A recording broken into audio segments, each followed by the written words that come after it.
श्री स्वामी समर्थ. नमस्कार. मी नंदिनी माझ्या यूट्यूब चॅनलवर तुमचं खूप मनापासून स्वागत करत आहे. तुमच्या मनातील सर्व चांगल्या इच्छा स्वामी महाराज पूर्ण करो ही स्वामींच्या चरणी प्रार्थना करते आणि आजच्या नवीन व्हिडिओला सुरुवात करते.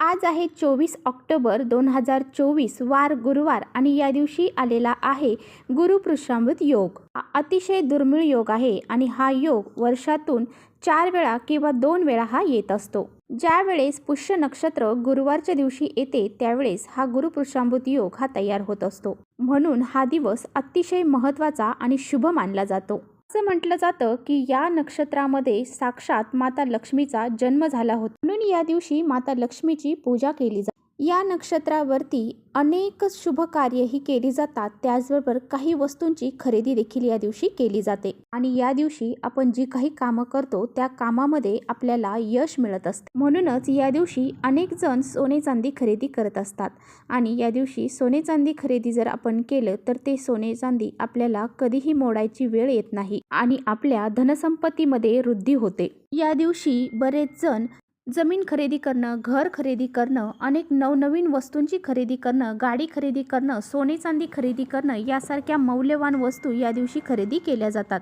आणि पहा, याचबरोबर आपल्या वास्तुशास्त्रामध्ये या दिवशी करण्यासाठी अनेक उपाय सांगितले जातात. म्हणूनच आजच्या व्हिडिओमध्ये मी तुम्हाला अतिशय प्रभावशाली उपाय सांगणार आहे. आपल्याला आज संध्याकाळी दिव्याखाली ही एक वस्तू ठेवायची आहे. ही वस्तू जर आपण या गुरुपुष्यामृत योगावरती संध्याकाळी दिव्याखाली जर ठेवली तर एका रात्रीत आयुष्याचं सोनं होईल. इतका हा अत्यंत प्रभावशाली उपाय आहे. पुढील 50 वर्ष धनसंपत्ती पैसा हा कधीही कमी पडणार नाही. त्याचबरोबर तुमच्या ज्या काही महत्त्वाची कामं तुम्ही करायला जाताल त्यामध्ये तुम्हाला यश प्राप्त होईल. तर असा हा अत्यंत प्रभावशाली उपाय आजच्या व्हिडिओमध्ये मी तुमच्याशी शेअर करणार आहे. त्यामुळे तुम्ही कुठे व्हिडिओ स्किप न करता शेवटपर्यंत नक्की बघा, जेणेकरून तुमच्यापर्यंत योग्य ती माहिती पोहोचेल. आपल्या चॅनलवर नवीन असाल तर चॅनलला सबस्क्राईब करा आणि असेच माहितीपूर्ण व्हिडिओ पाहण्यासाठी बेल आयकॉनलाही प्रेस करा, जेणेकरून मी जेव्हा कधी नवीन व्हिडिओ अपलोड करेन त्याचं नोटिफिकेशन सर्वात अगोदर तुम्हाला भेटेल आणि तुम्ही एकही व्हिडिओ मिस करणार नाही. त्याचबरोबर कमेंट्समध्ये श्री स्वामी समर्थ लिहायला अजिबात विसरू नका आणि व्हिडिओ आवडला तर आपल्या मित्रपरिवारांसोबत शेअर देखील करा. हा जो उपाय मी तुम्हाला सांगणार आहे तर तो तुम्हाला आज संध्याकाळी करायचा आहे. आज संध्याकाळी 6 वाजल्यापासून ते रात्री 12 वाजेपर्यंत तुम्ही हा उपाय करू शकता. परंतु ज्यांना वेळ असेल त्यांनी हा उपाय 6 ते 9 या वेळेमध्ये करायचा आहे. या वेळेमध्ये हा उपाय जर केला तर अतिशय प्रभावशाली उपाय ठरत असतो आणि त्याचं फळ हे आपल्याला लवकरात लवकर प्राप्त होत असते. परंतु प्रत्येकाला ह्या वेळेमध्ये जर शक्य होत नसेल तर तुम्ही संध्याकाळी 6 वाजल्यापासून तर रात्री 12 वाजेपर्यंत हा उपाय कधीही करू शकता.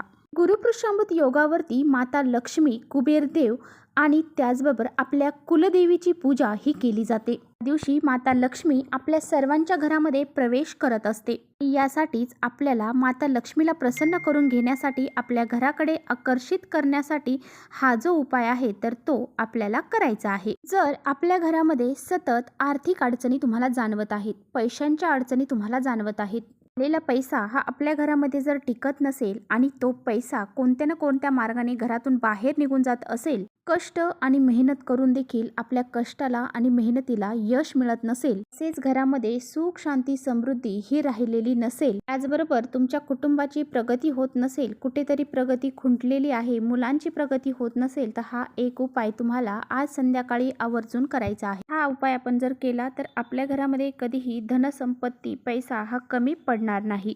गुरुपुष्यामृत योगावरती आपण सोने चांदी खरेदी करत असतो, कारण हे सोने चांदी जर आपण गुरुपुष्यामृत योगावरती खरेदी केलं तर आपल्या घरामध्ये सतत पैसा हा टिकून राहतो. ते धनसंपत्ती जी आपण खरेदी केलेली आहे ती कधीही आपल्याला मोडायची गरज पडत नाही. त्यामुळे आपल्याला पहा, या दिवशी जे काही फळ मिळतं तर या उपाय केल्याने जे काही फळ मिळतं ते सुद्धा आपल्याबरोबर अखंड राहत असतं.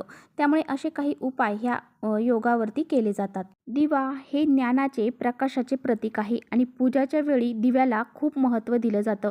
जोपर्यंत अग्नी प्रज्वलित केली जात नाही तोपर्यंत ती पूजा ही संपन्न होत नाही. हा दिवा जर आपण घरात लावला तर आपल्या घरातील वाईट संकट, अडचणी, दोष जे आहेत ते सुद्धा नष्ट होऊन जातात. हा जो उपाय मी सांगणार आहे तर तो तुम्हाला तुमच्या देवघरासमोरच करायचा आहे. हा उपाय करण्यासाठी एक दिवा घ्यायचा आहे.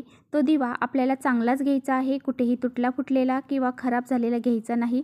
तुम्ही कोणत्याही प्रकारचा दिवा घेऊ शकता, कोणत्याही धातूचा घेऊ शकता, पितळाचा, तांबेचा, स्टीलचा, सोन्याचा, चांदीचा कोणताही दिवा, अगदी कणकेचा घेतला तरी चालेल। तर पहा, एक दिवा आपल्याला घ्यायचा आहे। त्यानंतर आपल्याला त्या दिव्यामध्ये 2 वातींची एक वात करून दुहेरी कापसाची वात त्यामध्ये घालायची आहे। दुहेरी कापसाची वात ही जीवाशिवाचं प्रतीक असतं, त्यामुळे 2 वातींची वात करून लावायची आहे। नंतर या दिव्यामध्ये आपल्याला शुद्ध गाईचं तूप हे घालायचं आहे। जर तुमच्या घरामध्ये तूप नसेल तर तुम्ही तेल घातलं तरी चालेल।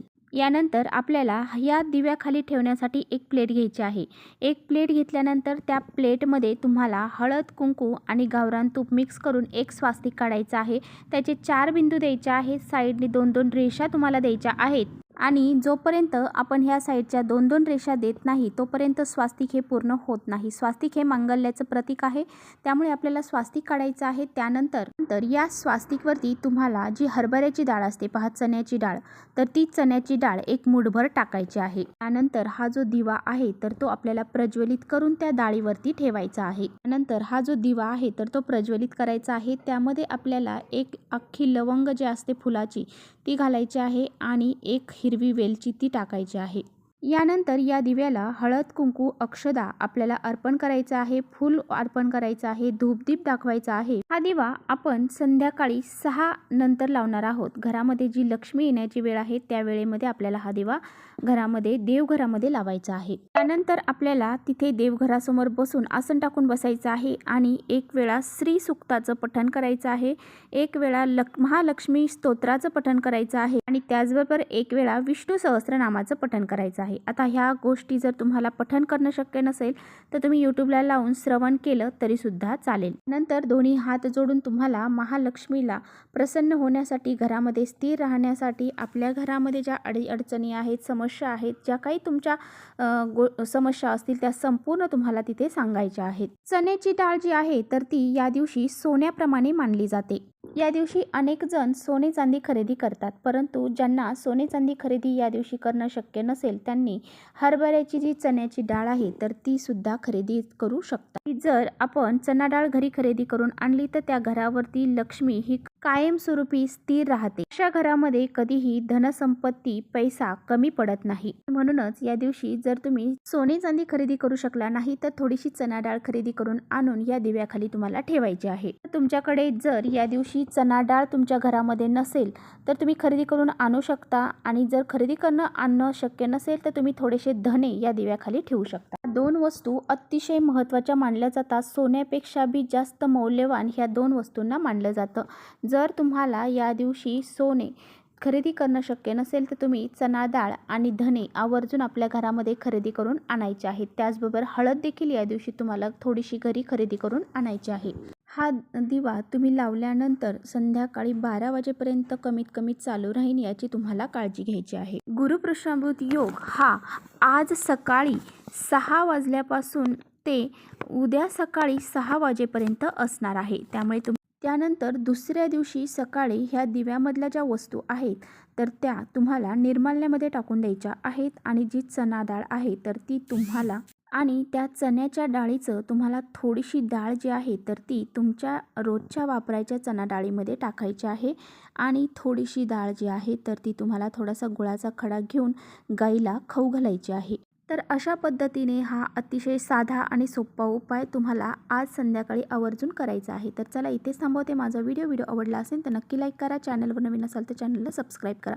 परत भेटूया अशा छानशा व्हिडिओसोबत, तोपर्यंत श्री स्वामी समर्थ।